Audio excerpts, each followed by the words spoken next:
Jusqu'au chargement rapide des armes au milieu du XIXe siècle, en fait, le problème, c'est que on est doté d'un canon avec un coup par canon, en réalité. Alors là, c'est une sorte de fusil de rempart, de gros fusil de rempart, qui est doté de 9 canons rayés en plus, qui tirent simultanément, enfin en même temps, avec un seul système de mise à feu, une seule platine à rouet.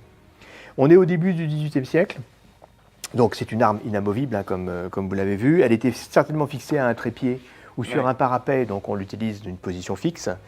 Et le système mise à feu permet de décharger les 9 canons en même temps. Voilà. Donc une arme à balles, donc comme je l'ai dit, c'était des canons rayés, donc des balles assez ajustées, qui allaient certainement loin et assez précises. Voilà. Et ce sont ces ancêtres en quelque sorte de la mitrailleuse, quoi. Ah ouais. Voilà. Alors, on décharge les 9 balles en même temps, mais évidemment, après, le temps de rechargement de l'objet est d'autant plus long, puisqu'il faut charger individuellement chaque canon avant de rendre l'arme opérationnelle à nouveau pour le tir.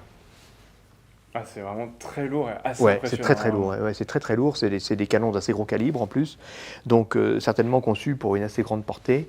Et bon, c'est des objets qui n'étaient pas déplaçables, donc on les posait sur un affût et puis on les mettait en œuvre d'une position fixe.